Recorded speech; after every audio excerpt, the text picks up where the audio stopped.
All right, now we definitely got to have a conversation about that line between the house nigga and the field nigga, the fake nigga and the real nigga. Go ahead and break that down for them, man, so they have a full understanding of the difference between true children of God and these vessels walking around here. Okay. Let's start here. Christianity gave us the Jesus story gave us the numbers on what to look out for.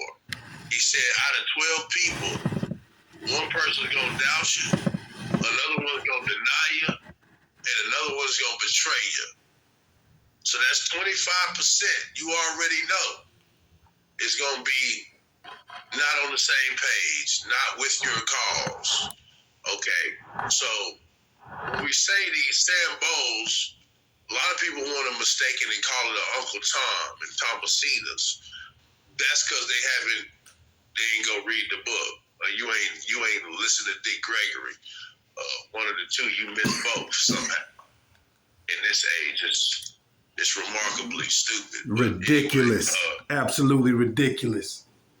But then you say the house nigga, the field nigga, the real nigga, and the fake nigga. Well, funny thing about that equation is a fake nigga could be in the field with you. And a real nigga could be in the house with you in 2025. Because if we remember back in the day, it's hard for us to remember because we 80s babies, right? But if we just look at videography of the 60s and the 70s, what you might consider a sellout or an Uncle Tom was minimal. And most people were real. They identified with the so-called field Negro. But nowadays, the house nigga or the sellout or the imposter is most of the people we see. And it stems from a lack of knowledge and a lack of awareness. It also stems from a place of self-worth to trade in on your own kind. To some end, you really hate yourself. Exactly. It's definitely dealing with self-hate. But you got to remember, though, that person who's willing to betray that don't really identify you as their kind. You know, some people are so disillusional, it's like Uncle Ruckus on the Boondocks. You know what I'm saying? His, what do you call it, reverse Valiago, whatever, where he had the disease backward, instead of getting lighter, he gets darker. You know, a lot of people really think like that, man. Like, you know, and we can't be too upset because cosmetics, makeup, playing dress up is becoming the norm when you have an avatar type mentality. And when I say an avatar type mentality, I'm not saying that in a good way. I'm saying people don't even know who they are, but yet they want to build a character on who they're going to display who they are as. Right. You're often your ego when you meet people. You're not yourself. You have this representative that you call upon whenever you're in certain situations. Yeah. On that note. But if we peel back the layer, let's peel back the layers a little bit and let's look a little bit deeper on the way they identify themselves versus the way they identify you. Their parameters is all mixed up. But nowadays, and this is a question I want to pose to us, and let me just give two stories real quick, and then I want people to think about this. I had a brother tell me that if you let a white person say nigga, because you know how we used to call them wiggers or whatever. people who have adopted hip hop and really infused themselves with hip hop of the Caucasian race or European descent, however you want to put it, white boys and white girls who want to think they self black, right, or identify with that type of culture. They begin to take on all the behavior characteristics. So they want to say the word nigga as well.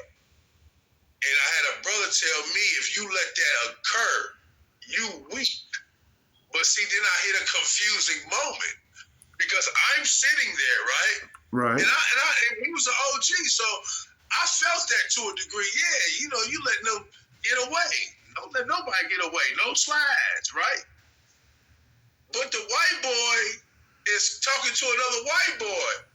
and it's nigga. They saying nigga. How the fuck do excuse my language, how do I get offended by that? They're not even talking to me. They're talking one to another, calling each other nigga. How do I get mad at that? I'm going to punch him in the face. Make that make sense to me. Make that make sense. That's an enigma if there ever was one. More like an oxymoron. That really happened to me. I was in jail. And there's two white. Wow. I was in a The plot Lexington thickens. jail, Kentucky, the state of Kentucky, the bluegrass state, right? UK blue type thing, right? All right. And they was calling each other nigga. Now, mind you, when talking to me, they never called me nigga.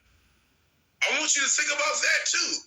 They never came to me like, what's up, my nigga? To me. But to themselves, two white boys. Hey, nigga, what you doing over there? Now, how?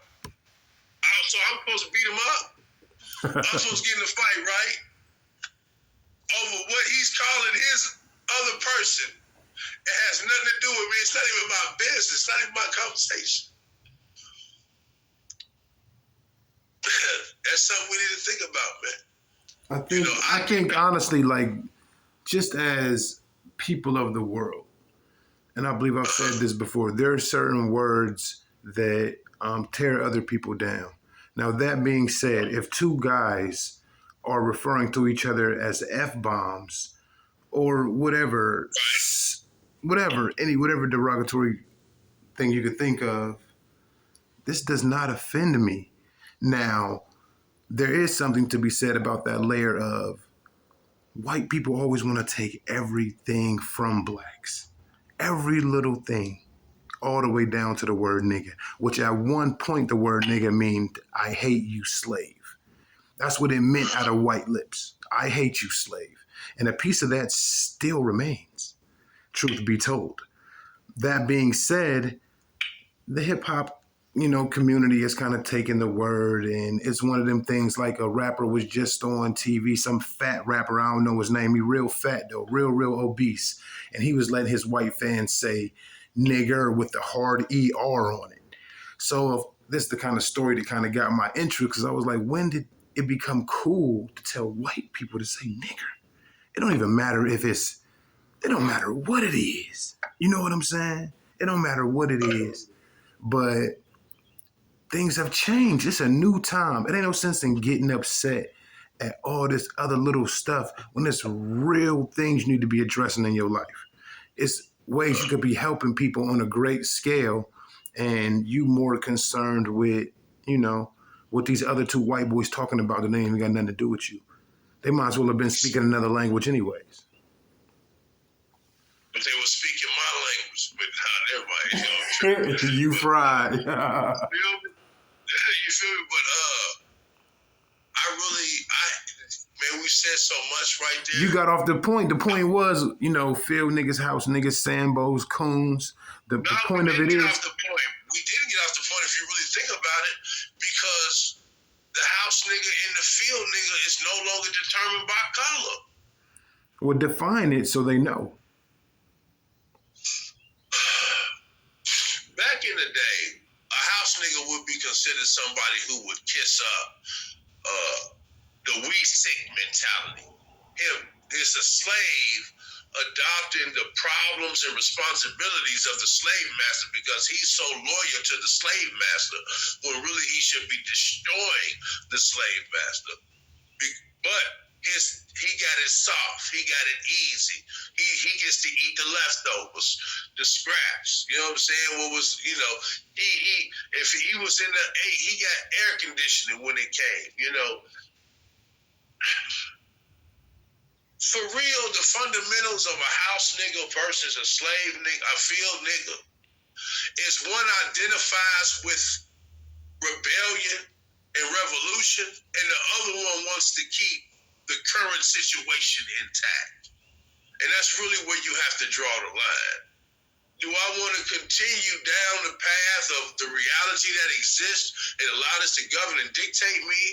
Or am I going to rebel against the system that wants to keep me impoverished and don't identify as me as human?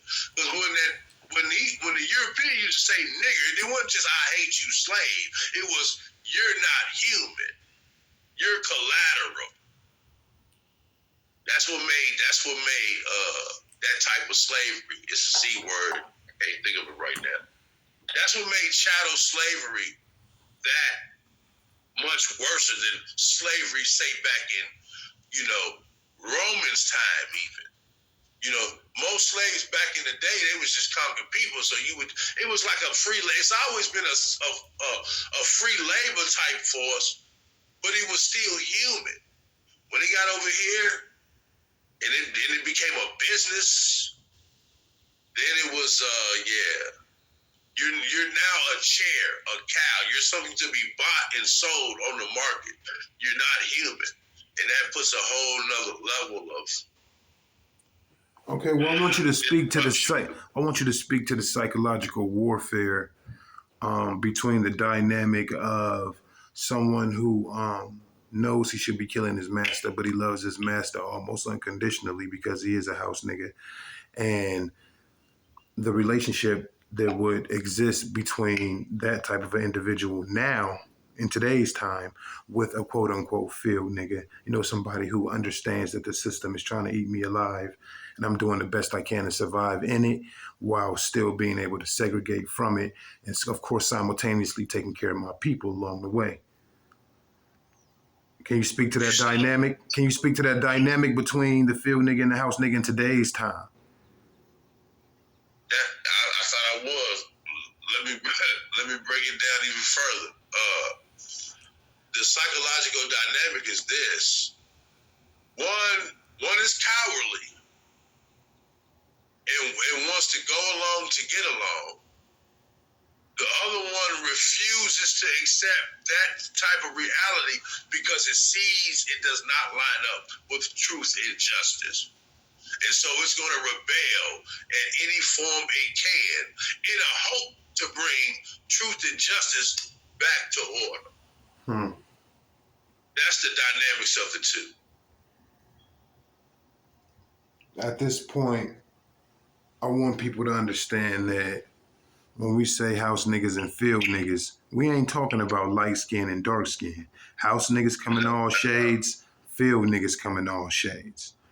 You know what I'm saying? I know some real ass niggas who got white mamas and daddies, just like I know some fake ass niggas who whole family jet black. Yeah. So when we speak to the dynamic of coons and Sambos are people who show out for the TV screen.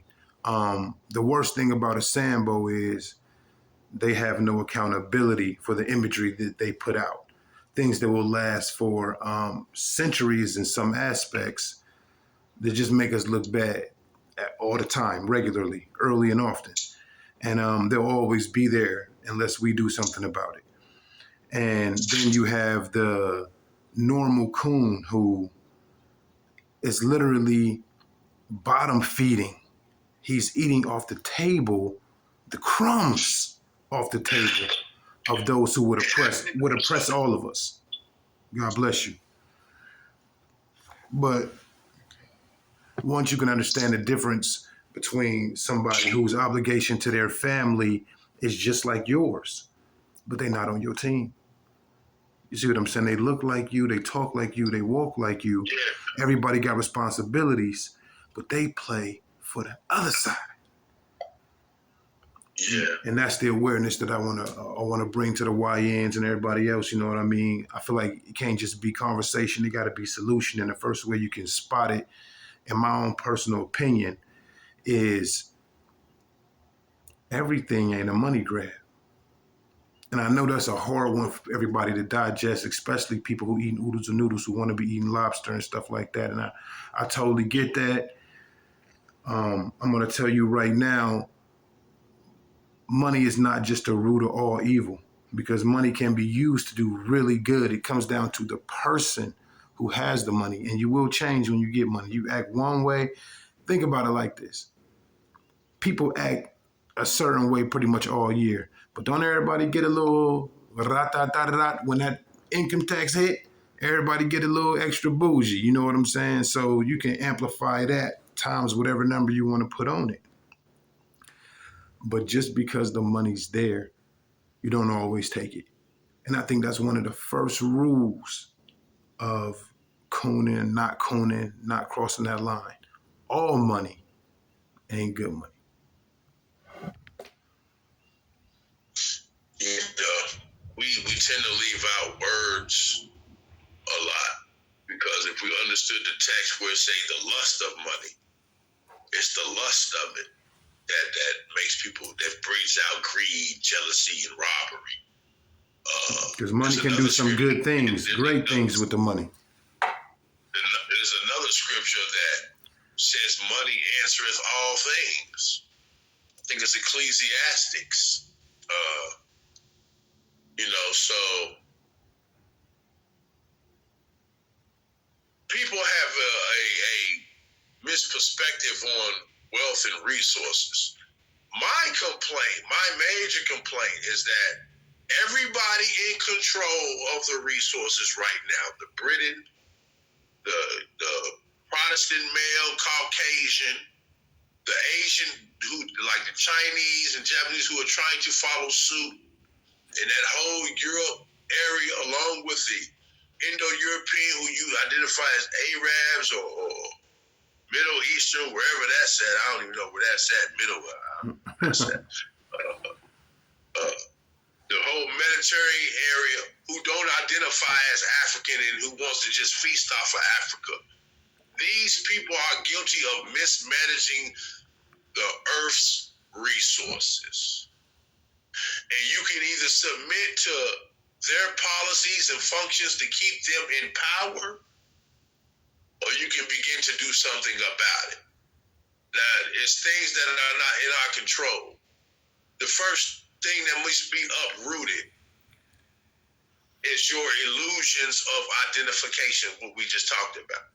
Because you might not know you a sucker nigga, but your sucker activity is telling on you.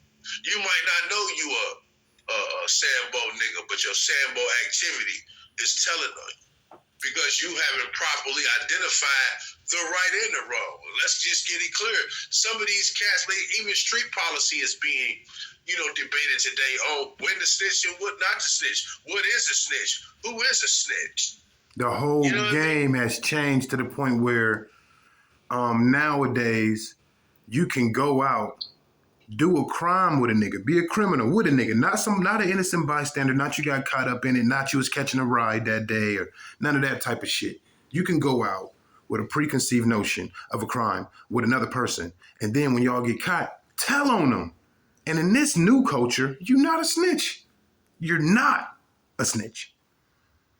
I didn't know it was like Man, what? I thought that was the very definition of what a snitch was. And we grew up that way. I'm just asking. That's how I grew up. I thought the person who actively committed a crime with you was with you from A to Z.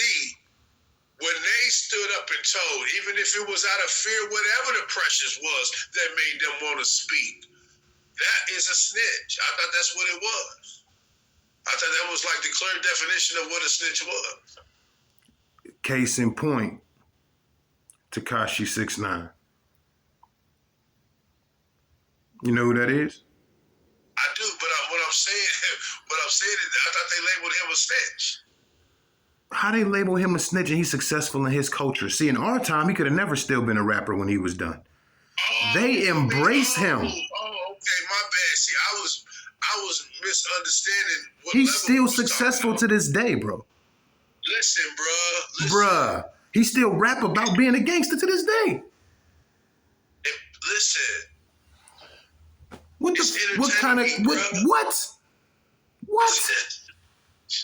It's entertaining, bruh. I want to get back on Coonan and all of that type of shit because Tekashi a good point to bring up. That motherfucker not even black. We let other cultures just step into our culture and step in the front. Be the baddest motherfucker there. I ain't never heard no sucker shit like this before in my life, man. This shit is ridiculous. Somebody got to call this shit out, bro. I hear you. For one, though, I need us to do this, though, first. I hear what you're saying. I hear the argument. But we got to stop identifying with this black shit. Black tells me what you look like. It don't tell me who you are. I love it. You know what I'm saying? Like, black, what is that? It's a shade or what? Because we come in all different hues, right? See, we gotta put principality first. And that's the solution. You just solved that. Put principles first. That's what it is. Put our own principles first, and we won't have to worry about none of that other shit. But that brings us back to segregation to a certain extent, and we need that. We need that moment of solitude just to ourselves, for ourselves. Yeah. This is a conversation that need to be had, man. Well, I've always said, I think I said on the last time we was talking, we need to reset. We need to pause. I explained it thoroughly. Like, we really need a timeout. You know what I'm saying? You want to talk about a sabbatical, or you want to talk about a jubilee, or whatever ceremonial name, title you want to give it, bruh. Mm-hmm. It needs to happen. It needs to take place. But here's the thing, once again,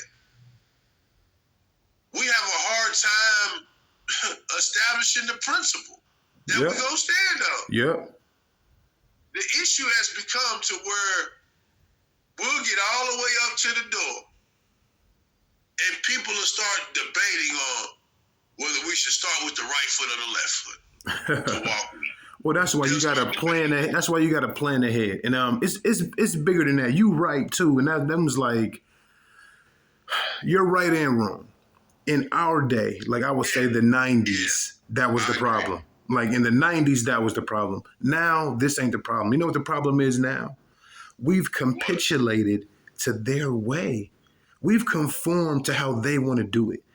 There are so many of us who flat out agree with it. I don't know if it was just beat into them or if they just coon their way in, or if they just got mistaken. You can fall in love. Like you could fall in love with somebody who over there, then you would go be that way because you love that person. It's all kind of reasons you could go over there, but it's so many people over there at this point that we really just got to shake the leaves loose of them trees, bro. I really believe that. I really believe that at some point we all just got to stand on a certain principle, and those who do not stand on that principle, okay, fine, just go. You're left to your own resources. You feel me? And which will be a lot because you'll still be an American. We ain't taking that away from you, but we taking something for ourselves that's separate from everything and anything else. And that is culture. I ain't talking about hip hop. I ain't talking about entertainment. But I am talking about religion, but not the way they present it. Not the way we definitely taking God with us. You know what I mean? We need it. We are spiritual people. That's automatically gonna happen. You can't be a real human and have a soul and just act like the soul don't exist, bro. Like, I'm sorry that, some people was born who can't grasp the concept, and you got automatons and soulless spirits running shit. That is the exact way every prophecy has lined up how it's going to look in times, right? It always looks drastic drastically effed up. It's always a terrible, horrific scene, when you come into the end. So let's just go ahead and breathe that in, right? And that's where we're at.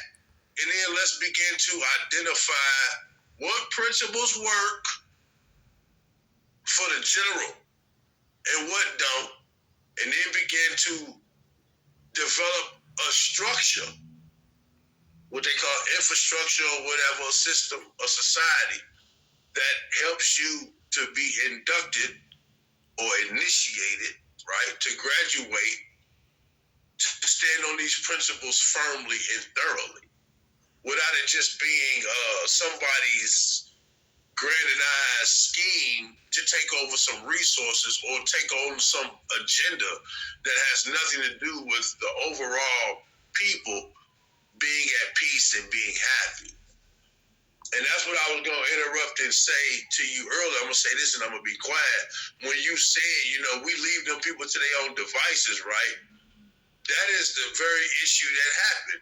We leave them people to their own devices and they come back and they take over again. You get what I'm saying? So it's a very human problem. But the problem does not come without a solution. The question is, what are you willing to pay for it to be solved? Well, freedom is not free. You have to pay for it. It costs blood. Absolutely. Sweat and tears. Blood, sweat, and tears. All forms of water that excrete from your flesh is what it's going to come. All forms of liquid that come from you, the good, the bad, and the ugly ones. The ones that keep you together, the ones that expose waste. It's going to need all of that. It's going to need a sincere commitment. And you can't just say you committed. Here come the test of trials to see how committed you are to that. And I ain't talking like this because, damn, I'm going to look up and something's going to happen. So I'm going to have to put my blocks up now. You about O'Shea, because you be speaking shit into existence. You got to be careful, especially when you're on a certain level. Thank God for protecting you. Yeah, most definitely. We always thank the Most High that is within me, that makes that which is without me. All right, man. I want to end this segment. You got any final thoughts, anything you want to tell the people? I do. I want to say that we're going to need a sincere commitment. We're going to need a covenant, a real live oath to self that we're going to take the change and move forward on a real level because we're committed to the change. That's the focus right now. Commitment And sincerity, bro. Because it's a whole lot of people playing out here. And that's really what we go back to the Sambo, the field nigga and the house niggas. The house nigga got time to play. The field nigga don't. Preach. The field niggas out there with the bugs and shit, everything. You know what I'm saying? Everything got a time and a ritual because the only light we got is what that sun is and the oil that we can come up with. Because when the light go out, you know what I'm saying? It's go to your quarters and stay there, kind of like jail. You get your little rack. You go to work. Kind of like jail. It's slavery, man. It's worse than jail. Jail, you got to outdate. Slavery is for life. Well, it depends on what your crime was. Jail is still slavery. That's what they turned it into. Absolutely, it's the new slavery. Yeah, that's what they turned it into. Absolutely. That's in the Constitution that says that's what it was going to get turned into. Property of the state. When you go to court, it's your name versus the state, whatever state you in. Or absolutely. The feds. All right, man. We're going to get up out of here. Everybody take care.